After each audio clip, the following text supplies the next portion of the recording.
BN ಟಿವಿಗೆ ಸ್ವಾಗತ. ವೀಕ್ಷಕರೇ, ಇವತ್ತು ಕೃಷ್ಣ ಜನ್ಮಾಷ್ಟಮಿ ದಿನ. ಹಿಂದೂ ಸಂಪ್ರದಾಯದಲ್ಲಿ ವಿಶೇಷ ಸ್ಥಾನದಲ್ಲಿರುವ ಬೆಣ್ಣೆಕಳ್ಳ ಎಂದು ಕರೆಯಲ್ಪಡುವ ಶ್ರೀಕೃಷ್ಣ ಹುಟ್ಟಿದ ಕಥೆಯೇ ರೋಚಕವಾಗಿತ್ತು. ಹೋರಾಟ ಮಾಡಿಕೊಂಡೇ ಜನಿಸಿದಾತ ಶ್ರೀಕೃಷ್ಣ. ವಿಷ್ಣುವಿನ 8ನೇ ಅವತಾರವಾದ ಗೋಕುಲಾನಂದನ ಜನನದ ಬಗ್ಗೆ ಇರುವ ದಂತಕಥೆ ಏನು ಎಂಬುದನ್ನು ನೋಡ್ತಾ ಹೋಗೋಣ ಬನ್ನಿ. ಭೂದೇವಿಗೆ ಮಾನವ ಪಾಪಗಳ ಭಾರವನ್ನ ಹೊರಲು ಸಾಧ್ಯವಾಗಲಿಲ್ಲ. ಸಸ್ಯಗಳು, ಪ್ರಾಣಿಗಳು, ನೀರು, ಗಾಳಿ ಮತ್ತು ಭೂಮಿ ಮಾನವ ಪಾಪಗಳಿಂದ ನಾಶವಾಗುತ್ತಾ ಇದ್ದವು. ಆಗ ಭೂದೇವಿ ವಿಷ್ಣುವಿನ ಬಳಿ ಹೋಗಿ ತನ್ನನ್ನು ರಕ್ಷಿಸುವಂತೆ ಕೇಳಿಕೊಳ್ಳುತ್ತಾಳೆ. ಹಿಂದೂ ಧರ್ಮ ಗ್ರಂಥಗಳ ಪ್ರಕಾರ ಈ ಪ್ರಮುಖ ಘಟನೆಯು ಶ್ರೀಕೃಷ್ಣನ ಜನ್ಮಕ್ಕೆ ಸ್ಫೂರ್ತಿಯನ್ನ ನೀಡುತ್ತೆ. ಕೃಷ್ಣ ಹುಟ್ಟಲು ಇದು ಮೊದಲ ಕಾರಣ ಎನ್ನಲಾಗುತ್ತದೆ. ಆ ಕಾಲದಲ್ಲಿ ಮಥುರೆಯಲ್ಲಿ ಉಗ್ರಸೇನನೆಂಬ ರಾಜನಿದ್ದ. ಆತನ ಮಗನೇ ಕಂಸ. ಈತ ಕರುಣೆ ಇಲ್ಲದ ಕ್ರೂರ ವ್ಯಕ್ತಿ. ಮಥುರೆಯ ಪ್ರತಿಯೊಬ್ಬರೂ ಅವನ ಕ್ರೂರ ಮತ್ತು ದುಷ್ಟ ಸ್ವಭಾವಕ್ಕೆ ಹೆದರುತ್ತಿದ್ದರು. ಕಂಸ ಪ್ರೀತಿಸುವ ಒಬ್ಬ ವ್ಯಕ್ತಿ ಎಂದರೆ ಆತನ ಸಹೋದರಿ ದೇವಕಿ. ಆಕೆ ದಯೆ, ಪ್ರೀತಿ, ಕಾಳಜಿ ಉಳ್ಳಂತಹ ಮಹಿಳೆ ಆಗಿದ್ದಳು. ದೇವಕಿಯ ಮದುವೆಯನ್ನ ವಾಸುದೇವ ಎಂಬ ವ್ಯಕ್ತಿಯೊಂದಿಗೆ ನಿಶ್ಚಯ ಮಾಡಲಾಗುತ್ತದೆ. ಮದುವೆ ಬಹಳ ವೈಭವದಿಂದ ನಡೆದು ಎಲ್ಲ ಆಚರಣೆಗಳು ಮುಗಿದ ನಂತರ ತನ್ನ ತಂಗಿಯನ್ನ ಕಂಸ ರಥದ ಮೂಲಕ ಅತ್ತೆಯ ಮನೆಗೆ ಕರೆದೊಯ್ಯುತ್ತಾ ಇರುತ್ತಾನೆ. ಆ ದಾರಿಯಲ್ಲಿ ಇದ್ದಕ್ಕಿದ್ದಂತೆ ಜೋರಾಗಿ ಗಾಳಿ ಬೀಸಿ ಮೋಡಗಳು ಆಕಾಶವನ್ನ ಆವರಿಸುತ್ತವೆ. ಆಗಸದಿಂದ ಒಂದು ಅನಾಮಿಕ ಧ್ವನಿಯು, ಓ ಪ್ರಿಯ ಕಂಸ, ನೀನು ಯಾಕೆ ತುಂಬಾ ಸಂತೋಷವಾಗಿದ್ದೀಯಾ? ನೀವು ತುಂಬಾ ಪ್ರೀತಿಸುವ ಸಹೋದರಿಗೆ ಮಗ ಹುಟ್ಟುತ್ತಾನೆ. ದೇವಕಿಗೆ ಜನಿಸಿದ 8ನೆಯ ಮಗನು ನಿನ್ನನ್ನ ಕೊಲ್ಲುತ್ತಾನೆ ಎಂದು ಹೇಳಿತು. ಇದನ್ನ ಕೇಳಿದ ಕಂಸನು ಕೋಪಗೊಳ್ಳುತ್ತಾನೆ. 8ನೇ ಮಗುವಿಗೆ ಜನ್ಮ ನೀಡುವ ಮೊದಲು ತನ್ನ ಸಹೋದರಿಯನ್ನ ಕೊಲ್ಲುವುದಾಗಿ ಆತ ಹೇಳುತ್ತಾನೆ.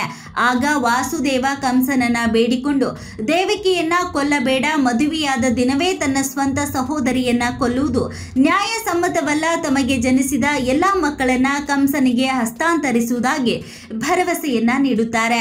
ಮದುವೆಯ ಮೆರವಣಿಗೆಯನ್ನ ಮಥುರೆಗೆ ಹಿಂದಿರುಗಿಸಲು ಆದೇಶವನ್ನ ನೀಡಿ ವಾಸುದೇವ ಮತ್ತು ದೇವಕಿಯನ್ನ ಅರಮನೆಯ ಕತ್ತಲ ಕೋಣೆಯಲ್ಲಿ ಬಂಧಿಸುತ್ತಾರೆ. ಒಂದು ದಿನ ಕಂಸನು ತನ್ನ ಕೋಣೆಯಲ್ಲಿ ಕುಳಿತಿದ್ದಾಗ ದೇವಕಿಯು ಮಗುವಿಗೆ ಜನ್ಮ ನೀಡಿದ ಸುದ್ದಿ ಅವನಿಗೆ ತಿಳಿಯುತ್ತೆ. ಕಂಸ ತಕ್ಷಣವೇ ಸೆರೆಮನೆಗೆ ಹೋಗಿ ಆ ಮಗುವನ್ನ ಹಸ್ತಾಂತರಿಸುವಂತೆ ದೇವಕಿಯನ್ನ ವಿನಂತಿಸುತ್ತಾನೆ. ಆದರೆ ಅವಳು ನಿರಾಕರಿಸುತ್ತಾಳೆ. ಆಗ ಮಗುವನ್ನ ದೇವಕಿಯಿಂದ ಕಸಿದುಕೊಂಡು ಹೋಗಿ ಕೊಲೆ ಮಾಡುತ್ತಾನೆ. ಅದರ ನಂತರ ದೇವಕಿಗೆ ಜನಿಸಿದ ಮುಂದಿನ 5 ಮಕ್ಕಳನ್ನ ಕಂಸ ಕೊಂದನು. ದೇವಕಿ 7ನೇ ಬಾರಿ ಗರ್ಭಿಣಿಯಾಗಿರುತ್ತಾಳೆ. 7ನೆಯ ಮಗುವನ್ನ ಬುದ್ಧಿವಂತಿಕೆಯಿಂದ ರೋಹಿಣಿಗೆ ಹಸ್ತಾಂತರಿಸುತ್ತಾರೆ.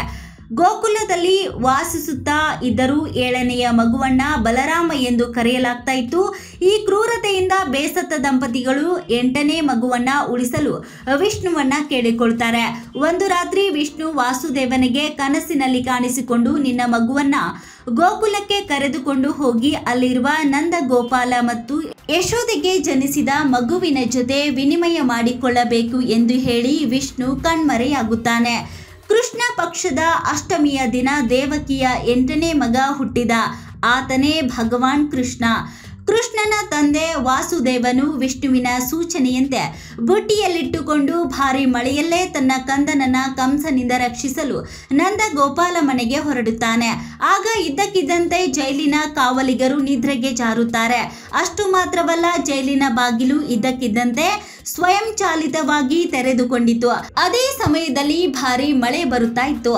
ವಾಸುದೇವ ತನ್ನ ಕಂದ ಕೃಷ್ಣನನ್ನ ಯಮುನಾ ನದಿಯ ಸಹಾಯದಿಂದ ಗೋಕುಲದಲ್ಲಿನ ತನ್ನ ಸ್ನೇಹಿತ ನಂದ ಗೋಪ ಇರುವಲ್ಲಿಗೆ ಕರೆತರುತ್ತಾನೆ.